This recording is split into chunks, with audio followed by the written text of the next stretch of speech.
Joining us now is Tom Homan, my friend and former acting director of ICE and Fox News contributor. You know what, Tom? Kamala might support building the wall now, but if she gets into office, do you have any doubt she'll remove that provision? Well, bottom line is we know two things. We know the money's available. We know the materials are there. So build the wall. Do it tomorrow.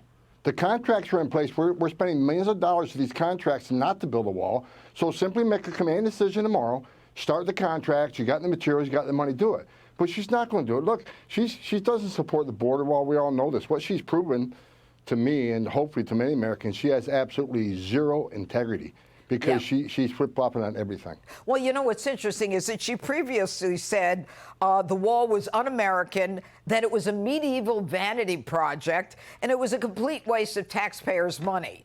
And so this is really fascinating. But listen, J.D. Vance today slammed Kamala's flip-flop. Take a look. She opened that border on day one, and as much as fake Kamala wants to pretend that she now agrees with Donald Trump, we've got to remind her she's the vice president right now. Stop talking about what you're going to do. Start talking about what you are going to do right now because you're the vice president. I mean, Tom, that's so obvious. She's been there for 3 years and 9 months. He's right. Hey, look, what she can't walk away from is her and Biden unsecured the most secure border in my lifetime. On purpose. On purpose.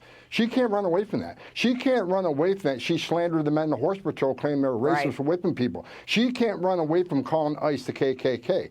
She can't run away from the supporting sanctuary cities. And she can't run away against her fair as the borders are. What this all comes down to, I just wrote an op-ed on this. She keeps talking that President Trump shut down legislation that could have fixed the border on the Senate bill. The Senate bill was terrible. The Democrats shut down legislation that would fix the border because we passed H.R. 2 in the House. The Senate wouldn't even bring it up. And Langford was played for a fool. The Democrats said, let's write a bill. Let's bring Langford in. We'll write a bill that we know won't pass. Then we can flip the script and blame the Republicans. Well, you know, they had H.R. 2. H.R. 2 would have worked.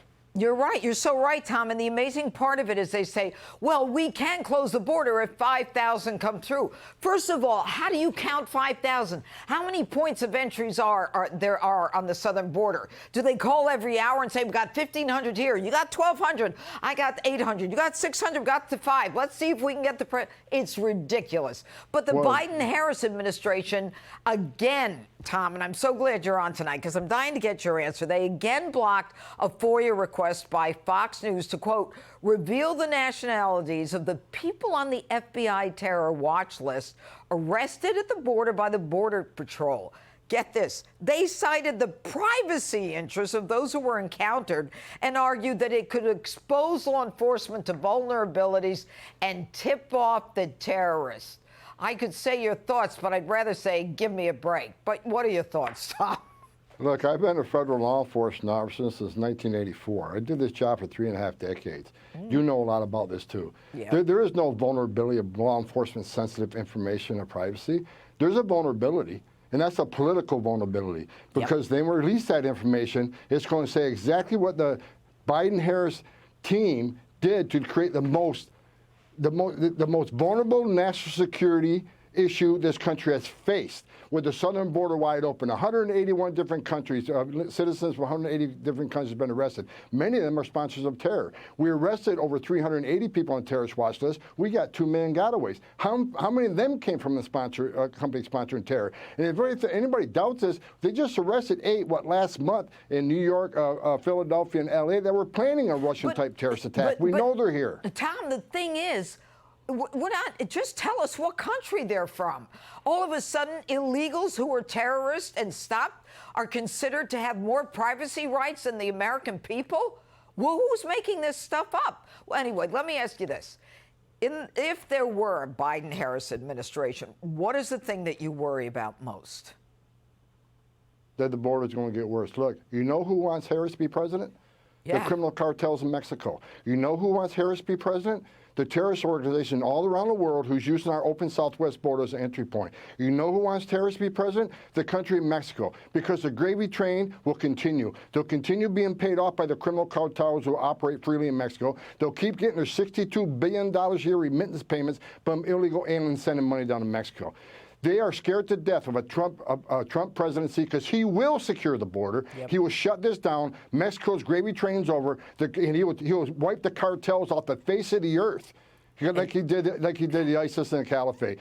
They want President Harris. They want President Harris. All the wrong people want her to be president, and that's just a stone cold fact. You can hate people can hate me for that statement all they want. Who cares? But the cartels want her to be president. The terrorist organizations want her to be president. Mexico and Central America wants her to be president because they want the gravy train and the open border to continue. Tom, if she cared about human trafficking, and if she were such a great DA, she would have called the U.S. attorneys from the southern border. She would have called the attorneys general, ATF, DEA, all you guys, and said, we're going to shut this down.